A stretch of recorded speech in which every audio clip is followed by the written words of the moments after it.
Islamic NATO గత కొద్ది రోజులుగా రీసౌండ్ చేసిన one and only burning topic ఇది. గతేడాది సౌదీ పాకిస్తాన్ మధ్య జరిగిన స్ట్రాటజిక్ మ్యూచువల్ డిఫెన్స్ అగ్రిమెంట్లో భాగం కావాలని టర్కీ చేసిన ప్రయత్నాలే అందుకు కారణం. నేడో రేపో అధికారికంగా ఈ మూడు దేశాలు ఏకం కావడం ఖాయం. అదే జరిగితే భారత రక్షణకు ముప్పు ఏర్పడడము ఖాయమే. మరి ఈ ముప్పును భారత్ ఎలా తిప్పుకొడుతోంది? ఆ ప్రశ్నకు సమాధానమే యుఏఈ అధ్యక్షుడి భారత పర్యటన. అదొక్కటే కాదు, సీన్లోకి ఇజ్రాయెల్ కూడా ఎంటర్ అయింది. గ్రీస్, సైప్రస్ సైతం ఇస్లామిక్ నాటో లెక్క తేల్చడానికి సిద్ధమంటున్నాయి. మేడ్ క్వాడ్ పేరుతో సరికొత్త కూటమి దిశగా అడుగులు పడుతున్నాయి. ఇంతకు పాకిస్తాన్, సౌదీ, టర్కీ కుట్రలకు చెక్ పెట్టేందుకు భారత్ అనుసరిస్తున్న వ్యూహాలు ఏంటి? యుఏఈ అధ్యక్షుడి భారత పర్యటన ఇస్లామిక్ నాటోకు ఎలా చెక్ పెట్టబోతోంది? ఇస్లామిక్ నాటోకు కౌంటర్గా మేడ్ క్వాడ్ ఏర్పాటు నిజమేనా? Watch this.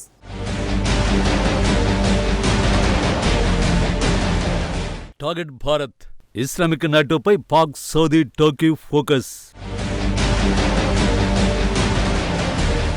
సీన్లోకి UAE. Powerful game start చేసిన ఇండియా. ఇస్లామిక్ నాటో కూటమికి చెక్ పెట్టే మాస్టర్ స్ట్రాటజీ ఏంటి? భారత్కు శత్రువులంటే పొరుగున ఉన్న పాకిస్తాన్, చైనా, బంగ్లాదేశ్లే అనుకుంటాం. కానీ మారుతున్న కాలంతో పాటు పరిస్థితులు మారుతున్నాయి. మిత్రులనుకున్న వారు శత్రువులతో చేతులు కలిపి మనకు మరో శత్రువుగా మారిపోతున్నారు. గత ఏడాది పాకిస్తాన్, సౌదీ అరేబియా మధ్య జరిగిన స్ట్రాటజిక్ మ్యూచువల్ డిఫెన్స్ అగ్రిమెంట్ అలాంటిదే. సౌదీ అరేబియా ఇప్పటికీ మనకు మంచి మిత్రదేశం. కానీ పాకిస్తాన్తో అది చేసుకున్న ఒప్పందం ఆ దోస్తీపై అనుమానాలు కలిగేలా చేసింది.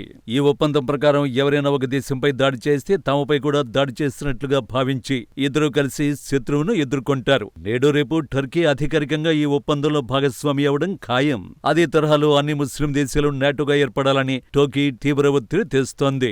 వివరంగా చెప్పాలంటే భారత లక్ష్యంగా ఇస్లామిక్ నాటో కూటమి ఏర్పాటు చకచక జరిగిపోతున్నట్టు కనిపిస్తోంది. సౌదీ అరేబియా దగ్గర ధనబలం ఉంది. పాకిస్తాన్ దగ్గర అణ్వాయుధ సామర్థ్యం, బ్యాలిస్టిక్ క్షేపణులు, సైనిక శక్తి ఉంది. ఇక టర్కీ దగ్గర సైనిక సామర్థ్యం, ఆయుధ తయారీ కేంద్రం, అత్యాధునిక సూసైడ్ డ్రోన్ టెక్నాలజీ, ఫైటర్ జెట్లు ఉన్నాయి. ఇలాంటి మూడు దేశాలు కలిస్తే పశ్చిమాసియా, దక్షిణాసియాలో పెత్తనం చెలాయించొచ్చు అనేది ప్లాన్. దురదృష్టవశాత్తు ఆసియా ఖండం తూర్పు భాగంలో ఉన్న బుద్ధిస్ట్ దేశాల తప్ప మిగతా దేశాల మధ్య ఘర్షణ మతపరమైనదిగా మారుతోంది. భూభాగాల కోసం, ఆర్థిక సంబంధాల్లో వచ్చిన అంశాలతో వచ్చే యుద్ధాల కంటే మతం ఆధారంగా జరిగే యుద్ధాలు చాలా భీకరంగా ఉంటాయి. దౌత్యపరమైన పరిష్కారాలకు అక్కడ తావుండదు. ఇస్లామిక్ నాటో భారత్కు వ్యతిరేకంగా ఉంటుందని ప్రత్యేకించి చెప్పాల్సిన పనే లేదు. ఈ క్రమంలోనే భారత్ చాలా నిశ్చితంగా పరిశీలిస్తోంది. కానీ ఇలాంటి సమయంలో పరిశీలనలు పనికిరావు. పర్ఫెక్ట్ కౌంటర్ స్ట్రాటజీలు సిద్ధం చేయాల్సిందే. మోడీ సర్కారు ప్రస్తుతం ఆ పనిలోనే ఉంది. యుఏఈ అధ్యక్షుడు భారత పర్యటనకు రావడం అలాంటి వ్యూహాల్లో భాగమే.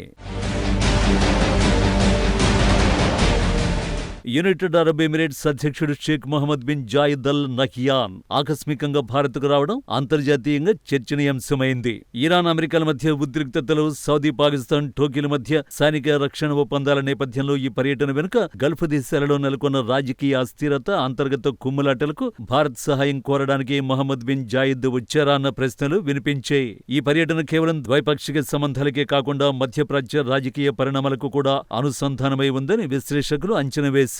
భారత్, యుఏఈ మధ్య 10 ఏళ్లలో సంబంధాలు వ్యూహాత్మక స్థాయికి చేరాయి. వాణిజ్యం, పెట్టుబడులు, ఇంధనం, రక్షణ రంగాల్లో రెండు దేశాలు కలిసి పనిచేస్తున్నాయి. కానీ తాజా పర్యటన వీటన్నింటికి మించిన లక్ష్యంతోనే జరిగి ఉంటుంది. ఎందుకంటే పాకిస్తాన్తో చేతులు కలిపిన సౌదీతో యుఏఈకు చాలా చిక్కులున్నాయి. యెమెన్ యుద్ధం కారణంగా సౌదీ, యుఏఈ మధ్య ఉద్రిక్తతలు పెరిగాయి. ఇలాంటి సమయంలో టర్కీ ప్రభావం పెరగడం, పాకిస్తాన్, గల్ఫ్ దేశాల మధ్య సమతుల్యాన్ని పాటించేందుకు ప్రయత్నించడం వంటి పరిణామాలు యుఏఈని వ్యూహాత్మక మిత్రుల వైపు చూడాల్సిన పరిస్థితుల్లోకి నెట్టే. ఆ వ్యూహాత్మక మిత్రదేశం భారతే. ఈ పర్యటనలో సౌదీని ఎదుర్కోవడంపై ఖచ్చితంగా చర్చ జరిగే ఉంటుంది. మధ్యప్రాచ్య రాజకీయ పరిణామాల మధ్య యుఏఈకి భారత్ నమ్మకమైన భాగస్వామిగా కనిపిస్తోంది. ఇంధన భద్రత, సముద్ర మార్గాల రక్షణ, ఉగ్రవాద నిరోధం వంటి అంశాల్లో భారత్ సహకారం యుఏఈకి అవసరం కూడా. ఇదే సమయంలో ఇస్లామిక్ నాటోను ఢీకొట్టడానికి యుఏఈ వంటి ఇస్లామిక్ దేశం అవసరం మనకు ఉంది. ఇక్కడే ఇండియా నేతృత్వంలో తెరపైకి వచ్చిన మెడిటరేనియన్ క్వాడ్ కీలకమవుతుంది. ఈ కూటమిని షార్ట్ కట్ లో మెడ్ క్వాడ్ గా పిలుస్తున్నారు. దీనినే 3+1 గాను పిలుస్తున్నారు. ఈ కూటమి సౌదీ, పాకిస్తాన్, టర్కీల కూటమిని ఎదుర్కోవడానికి ఉపయోగపడుతుంది. మోడీ, మొహమ్మద్ బిన్ జాయిద్ మధ్య ఈ కూటమి గురించి చర్చ జరిగి ఉంటుంది అనేది విశ్లేషకుల అంచనా. ఇందులో ఏ దేశాలు ఏవో తెలిస్తే ఇస్లామిక్ నటులు చేరాలని భావిస్తున్న దేశాలు తమ ప్రయత్నాలను విరమించుకోవడం ఖాయం. ఎందుకంటే ఈ కూటమిలో భారత్తో పాటు మరో పవర్ఫుల్ కంట్రీ ఇజ్రాయిల్ ఉంది. యుద్ధం చేయడానికి ఏమాత్రం వెనుకాడని ఇజ్రాయిల్ ఉన్న కూటమికి వ్యతిరేక కూటమిలో చేరే ధైర్యం కూడా చాలా ముస్లిం దేశాలు చెయ్యవు. మెడ్క్వాడ్ విషయానికొస్తే గ్రీస్, సైప్రస్, ఇజ్రాయెల్ ఒక త్రైపాక్షిక సైనిక సహకార ప్రణాళికను 2025 డిసెంబర్లో అధికారికం చేశాయి. ఈ ఒప్పందంలో ఉమ్మడి విన్యాసాలు, డ్రోన్లు, ఎలక్ట్రానిక్ వార్ఫేర్ శిక్షణ, ప్రాంతీయ స్థిరత్వంపై నైపుణ్యాలను పంచుకోవడం వంటి అంశాలు ఉన్నాయి. ఈ 3+1 శిఖరాగ్ర సదస్సు వ్యూహాత్మక ఫోరంలో చేరాల్సిందిగా ఇండియాకు ఆహ్వానం అందింది. ఇప్పటికే భారత్కు ఈ 3 దేశాలతో అత్యంత సన్నిహిత సంబంధాలు ఉన్నాయి. ఈ కూటమిలోకి భారత్ను ఆహ్వానించాలని ఇటీవల జరిగిన త్రైపాక్షిక సదస్సులో నిర్ణయించారు. భాగస్వామ్య ముప్పులను ఎదుర్కోవడానికి ముఖ్యంగా టర్కీకి వ్యతిరేకంగా ఒక బలమైన భద్రతా కూటమిని ఏర్పాటు చేయడం దీని ప్రధాన ఉద్దేశ్యం. ఒకవేళ భారత్ కూడా ఇజ్రాయెల్, గ్రీస్, సైప్రస్ తో చేరితే అది ఒక శక్తివంతమైన ప్రాంతీయ కూటమిగా అవతరిస్తుంది. ఈ కూటమితో యునైటెడ్ అరబ్ ఎమిరేట్స్ కు ఏ సంబంధం అనుకుంటున్నారా? అసలు లెక్క ఇక్కడే ఉంది. ఇదే కూటమిలో యుఏఈని చేర్చుకునే ప్లాన్ లో ఉన్నారు. భారత్కు ఇప్పటికే ఇజ్రాయెల్, గ్రీస్, సైప్రస్ లతో బలమైన రక్షణ సంబంధాలు ఉన్నట్టే యుఏఈ కూడా ఇజ్రాయెల్ తో సన్నిహిత సంబంధాలు కొనసాగిస్తోంది. ఒకప్పుడు ఐరన్ బ్రదర్స్ గా ఉన్న సౌదీ అరేబియా, యుఏఈ మధ్య యెమెన్ అంతర్యుద్ధం విషయంలో తీవ్ర విభేదాలు వచ్చాయి.